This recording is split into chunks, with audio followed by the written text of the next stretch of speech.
जी जी बिल्कुल, अच्छे बिंदु उठाए आपने। और अब मैं पहले सेंगर साहब के पास आऊंगा, फिर आलोक जी के पास।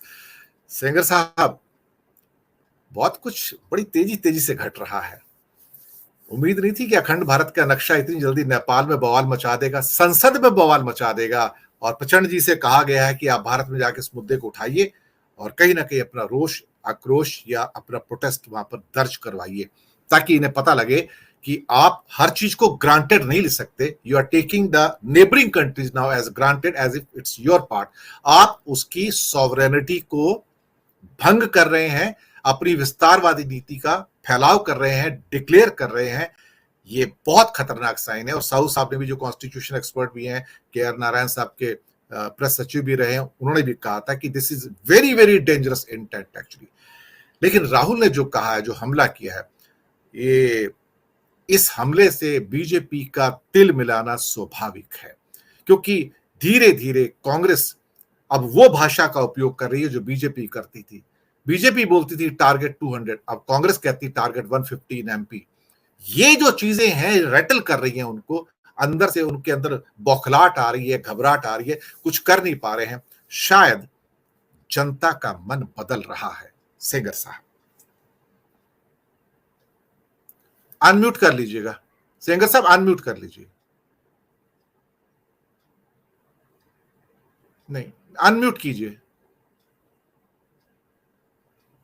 हाँ, ओके। जी, पहले तो ये कोशिश की गई थी कि राहुल गांधी अमेरिका ही न जा पाए, तो पासपोर्ट देने में दिक्कत की गई और फिर उनको कोर्ट से किसी तरह से इजाजत मिली तो वो गए, और एक सामान्य नागरिक के तौर पर वहां पर मिशन में लाइन में लगे और निकले, और बड़े सहज भाव से निकले वो, और बगैर आराम के वे वहां पहुंच गए उसको में, और 32-34 मिनट तक उनका भाषण हुआ, सवालों के जवाब भी दिए उन्होंने बहुत, यहाँ पर पहले से आशंका होगी कि अब वहां राहुल गांधी गए हैं तो वो कुछ ऐसा बोलेंगे जिससे प्रधानमंत्री की इमेज खराब होगी, कहीं ना कहीं तो ये आशंका थी।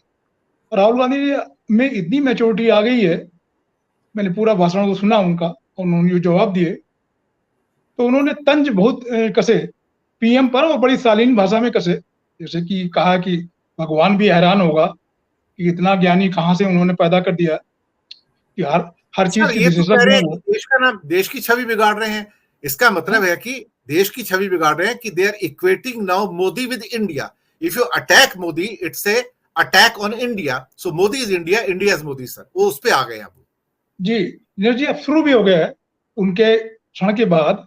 अब वो संघ परिवार का और ये जो बीजेपी के तमाम बड़े तोप तमंचे हैं, उन्होंने शुरू हो गया है। हरियाणा के एक बड़े चर्चित और मंत्री हैं अनिल विज, उनका अभी देख रहा था मैं, स्टेटमेंट आया है कि ये छोटा सा नेता हमारे विश्व गुरु प्रधानमंत्री की इमेज खराब कर रहा है, तो पूरे देश को इसका बहिष्कार करना चाहिए और इसको बहुत गंभीरता से लेना चाहिए। इस तरह के आ रहे हैं, उनमें जो मोदी जी के भक्त हैं, बीजेपी के समर्थक हैं, वो टूट पड़ेंगे। भाई ऐसा उन्होंने क्या कह दिया? उन्होंने तो अपने इस वहां वक्तव्य में सरकार और देश की इमेज की रक्षा भी की है। जब उनसे कहा गया कि इस तरह की खबरें लगातार वहां से आ रही हैं कि भारत में जो है कुछ वर्गों के साथ बड़ा चापी हो रही है, उनके खिलाफ जो है भेदभाव हो रहा है, तो उन्होंने कहा कि नहीं, ये कोई अस्थायी फेस है। और वहां के लोगों, अभी मैंने 4000 किलोमीटर की जो यात्रा की थी उसमें मुझे नहीं दिखाई पड़ी, सब लोगों में आपस में बहुत सद्भाव है।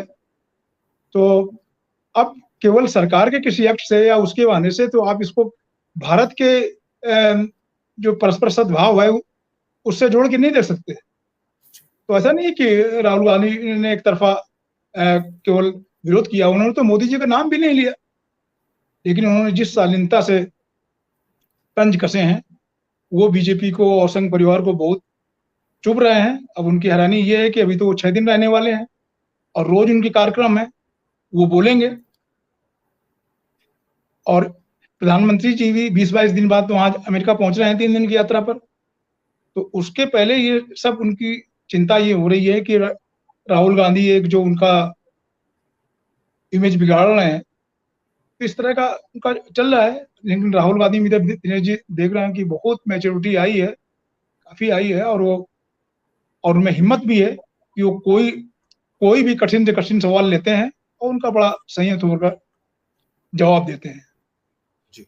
अभी एक ये है कि अभी जो नई संसद बनी है उसमें जो अखंड भारत का नक्शा लगाया गया है पार्लियामेंट के अंदर, हालांकि जो संघ के लोग थे और उनके कार्यालय में पहले से इस तरह का ये नक्शा लगाया हुआ था, तो ठीक है, वो संघ अपने को तो घोषित रूप से सांस्कृतिक संगठन बोलता है, हालांकि है नहीं, वो सियासत ही करता है और लगातार वो घृणा की सियासत करता है, ये भी किसी से छिपा नहीं रहा।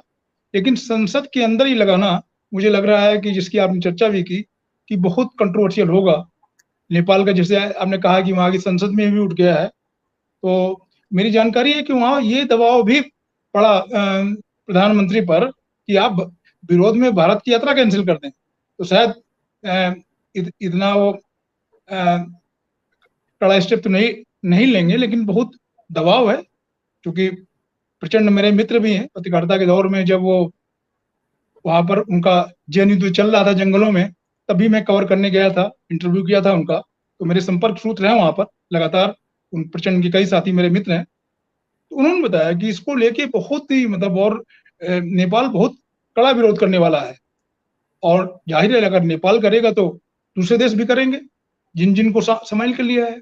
अब संघ से ये सफाई आ रही है सरकार की तरफ से दबिश पे कि नहीं नहीं, वो तो हमने केवल सांस्कृतिक एकता की बात की है, लेकिन आपने नक्शे में तो ऐसा कुछ नहीं लिखा। पार्लियामेंट के अंदर नक्शा लगाना, इसमें बांग्लादेश, पाकिस्तान और ये सब देश हों, तो ये मुझे लग रहा है कि बड़ी कंट्रोवर्सी होगी। कौन सी सांस्कृतिक एकता है? वो तो कट्टर इस्लामिक कंट्री है अफगानिस्तान, पाकिस्तान भी इस्लामिक कंट्री है, बांग्लादेश भी पार्टली इस्लामिक कंट्री है, म्यांमार बुद्धिस्टा कंट्री है, लंका बुद्धिस्टा कंट्री है, तो कौन से ये कल्चरल एसिमिलेशन की बात कर रहे हैं सर? ये भूटान भी सारा का सारा जो बुद्धिस्टा कंट्री है। नहीं, एक बात और है विडंबना सर, तो ये है कि आप भारत के 20 करोड़ मुसलमानों को तो आप सहन नहीं कर पा रहे हैं, उनके साथ आप जो दुर्दशा कर रहे हैं, तो दुनिया में क्या कुछ चीजें छिपी हुई हैं, जिस तरह का भेदभाव और जिस तरह के केवल वोट बैंक के लिए आप घृणा की राजनीति कर रहे हैं और खुलकर कर रहे हैं, नंगा नाच कर रहे हैं। कई जगह तो 80-20 की आती है, मतलब कि उनके वोट की उनको जरूरत ही नहीं है, और फिर आप और मुस्लिम आबादी को साथ लेना चाहते हैं। तो इनके पास ऐसा लगता है कि जैसे कोई दूरदृष्टि नहीं हो, और बड़ी हैरान करने वाली बात ये। और एक नेता से जिसको आपने अरबों रुपए खर्च से पप्पू बनाया था, अब उसको आप सहन नहीं कर पा रहे हैं। भाई वो आदमी क्या कर रहा है? विरोध पक्ष का नेता है, बड़ा नेता है, तो वो क्या करेगा? देश के बारे में बात करेगा ना, आपकी आरती तो नहीं उतारेगा वहां पर कोई भी पक्ष का नेता। तो इसमें चिढ़ना, मुझे लग रहा है कि जिस तरह का माहौल बन रहा है, इस पे अभी काफी बीजेपी के लोग अटैक करेंगे, और लेकिन ये उम्मीद करनी चाहिए कि राहुल गांधी और उनके लोग इनके उत्तेजना में नहीं आएंगे, अपना संयम नहीं खोएंगे, और मुझे लग रहा है कि ये रार काफी बड़ी होने वाली है। जी दिनेश जी। जी सेंगर साहब, बहुत अच्छी बात कही आपने। और